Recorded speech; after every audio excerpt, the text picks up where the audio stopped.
perbedaan antara kalam Allah yang didengar Sayyidina Musa dengan dengan Sayyidina Abdul Qadir Jilani kejauhan.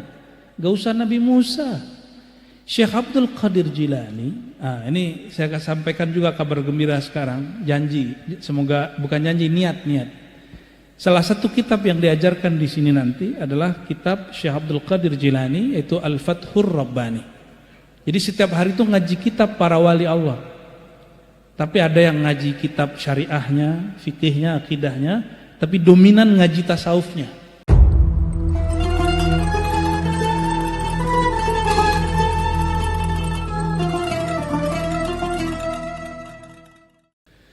Oke, Khair. Ini satu lagi Bu ya. Apalagi tuh? Pertanyaan dari My Name is Huda. Assalamualaikum Buya. Bagaimana perbezaan kalam iblis yang didengar oleh Syekh Abdul Qadir Al-Jilani saat iblis mengaku Allah dengan kalam yang didengar oleh Nabi Allah Musa alaihissalam di Bukit Tursina? Sekian, terima kasih. Ya, oke. Bang Huda, perbezaannya kalau orang Padang bukan perbezaan, perbesaan, benar ya? Bahasa Melayu begitu ya. Perbedaan antara kalam Allah yang didengar Sayyidina Musa dengan dengan Sayyidina Abdul Qadir Jilani kejauhan. Gak usah Nabi Musa. Syekh Abdul Qadir Jilani, ini saya sampaikan juga kabar gembira sekarang, janji, semoga bukan janji, niat. Salah satu kitab yang diajarkan di sini nanti adalah kitab Syekh Abdul Qadir Jilani, yaitu Al-Fathur Rabbani. Jadi setiap hari itu ngaji kitab para wali Allah. Tapi ada yang ngaji kitab syariahnya, fikihnya, akidahnya, tapi dominan ngaji tasawufnya.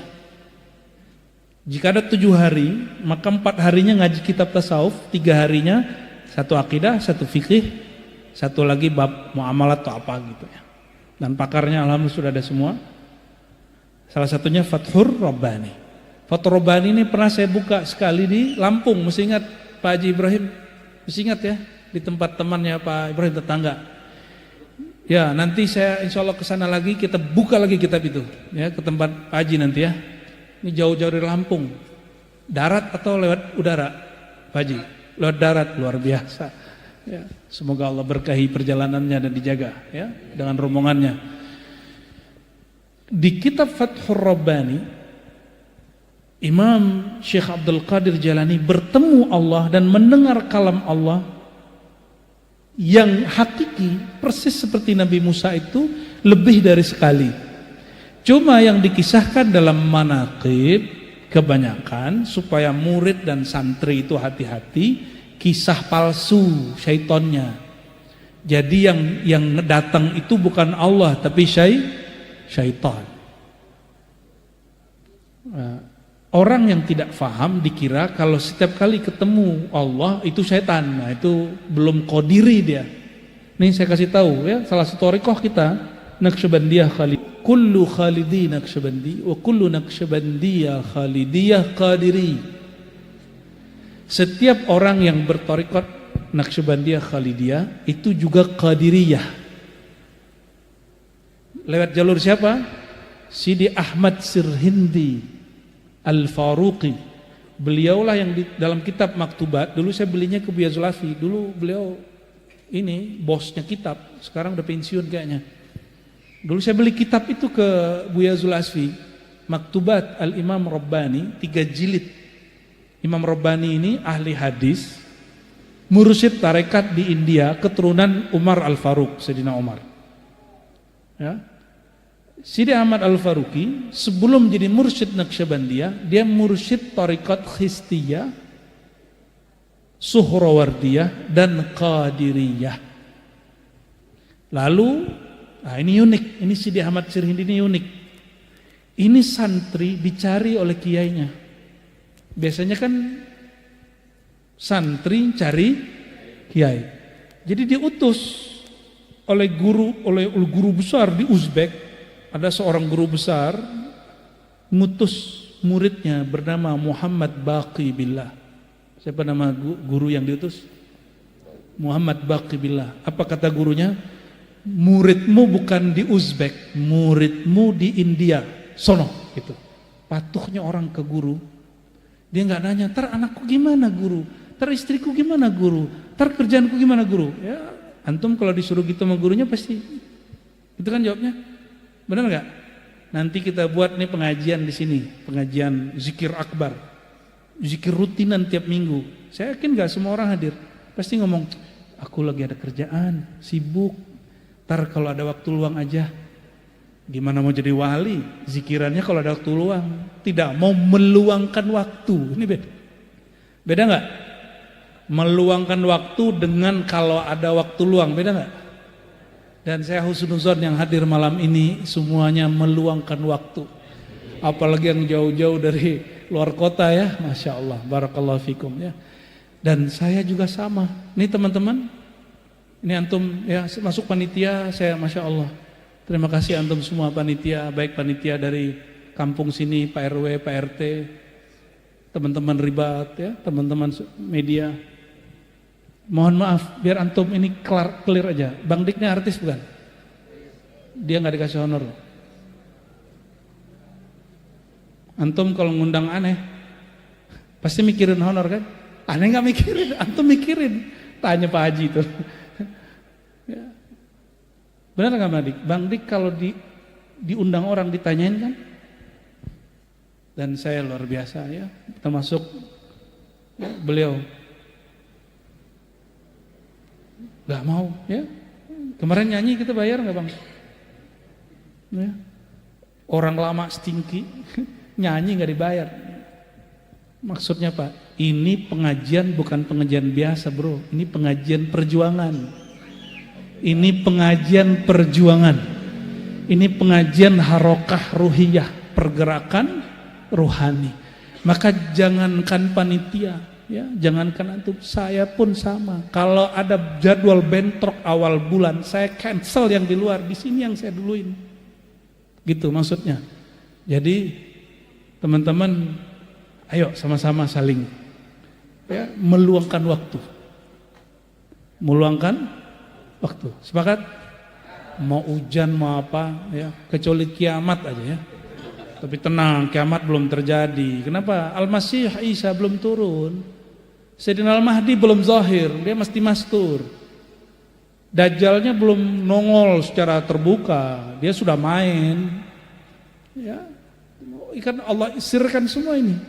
Dan waktunya sudah sangat dekat sekali. Konflik Palestina kok lebih ramai dari Ukraina? Ya kan? Padahal konflik Palestina sudah ada loh sebelum-sebelumnya. Dan ini lebih ramai. Dan antum coba perhatikan, semua negara Arab sudah konflik kecuali cuma 1, 2, 3 negara. Dan ini sudah dekat. Sudah dekat. Aneh nggak nakut-nakutin? Ini memang menakutkan. Ini memang menakutkan. Dan negara paling besar, paling santai, dan ternyata paling lemah, itu kita. Orang masuk dari mana, negara kita bisa nggak? Narkoba masuk dari mana, teroris masuk dari mana. Tapi saya nggak khawatir, yang saya khawatir cuma satu. Pikiran-pikiran yang keliru masuk lewat handphone antum, masuk ke kepala, menjiwai di kolbu, itu aja. Maka insya Allah semampunya nanti kami bersama, dan kami kerja jamaah ya. Jadi mursyidnya tidak satu, maka nanti talqin bukan saya lagi yang nalkin, sesekali aja saya. Nanti talqin itu nanti Buya Aldomi, Buya Asfi, Buya Yunal. Nanti di daerah timur, di daerah Sulawesi ada Buya Dr. Falah ya. Nanti untuk daerah Sulawesi Tenggara ya, insya Allah. Dan kita hanya mengijazahkan orang, mohon maaf, yang santri ya. Jadi tapi kalau mimpin zikir boleh yang tidak santri. Tapi ijazah kemursidan yang keluar dari ribat cuma yang pernah nyantri. Kenapa? Karena saya juga ngambil salah satu thariqah Sidi Ahmad bin Idris Al-Idrisi dan belajar sanad-sanad hadis yang bersambung ke beliau. Tidak ada mursyid dari mereka kecuali alim allamah. Ya, kita ingin tabarruk di situ. Meskipun ilmu Allah itu luas, juga ada dari selain orang alim alama, tapi pergerakan kita khas di situ. Dan kami tidak menolak ada mursyid yang tidak santri. Saya punya mursyid 5 orang tidak santri. 5 orang, dikit apa banyak tuh? Banyak, ya. Dan dari mereka lah saya ngambil ilmunya Sidi Syekh Abdul Qadir Jilani, bahwa bertemu Allahnya beliau dengar kalam Allah persis seperti yang didapat Sayyidina Musa. Jadi benarlah sebuah riwayat, walaupun riwayat ini tidak sampai derajat sahih, tapi hakikatnya benar. Ulama ummati ka anbiya'i bani Israil. Ulama umat Nabi Muhammad, kualitasnya bukan derajatnya, kualitasnya hampir sama dengan nabi-nabi terdahulu, Nabi Bani Israel. Maka antum jangan heran nanti pengalaman Nabi Musa ngomong sama Allah itu dialami oleh Syekh Abdul Qadir Jilani, dan siapapun yang mengikuti manhaj beliau, ya, manhaj Syekh Abdul Qadir Jilani, ya. Dan itu makanan harian para masyayikh, para wali. Mereka sudah biasa ngobrol-ngobrol dengan Allah, itu udah biasa. Antum kan bayangin Tuhan itu kan menakutkan, lebih menakutkan dari preman kan. Kalau bagi para kekasih Allah, Allah itu kekasih. Kalau kita sama kekasih kita gimana? Pagi-pagi nongkrong ngopi gitu kan? Apa kata Allah? Hadis qudsi, hadis sahih Bukhari, ini hadis sahih. Ana jalisun man dzakarani. Aku teman ngobrol, teman duduknya orang yang berzikir kepadaku, menyebut namaku. Udah begitu belum sama Allah? Makanya julus duduk bersama Allah itu penting. Allah itu tidak fisik, juga bukan kolbu, juga bukan cahaya seperti ini. Allah itu bahkan lebih misterius daripada ruh kita yang sudah misterius. Lalu bagaimana caranya duduk bersama Allah? Itulah kalimatnya, man zakarani, orang yang larut dalam mengingatku. Bang Dik kalau pagi-pagi ngopi nggak sama istri? Enggak. Nggak seru hidupmu? Ngopi Bang Dik, pagi-pagi ngobrol, minum-minum, ngopi apa, ngeteh, bareng-bareng gitu. Itu nambah, ya. Itu makom jalsah, makom orang yang emang sudah kenal. Dan Syekh Abdul Qadir Jilani duduknya di situ. Maka antum lihat ya, minimal ada 3 atau 4 kisah disebutkan di Fathur Rabbani. Apa kata beliau? Nanti ketika seorang berkhalwat, lahir batinnya disebut nama Allah, Allah akan mengenalkan dirinya, wahai hambaku, ana rabbuka, akulah Tuhanmu.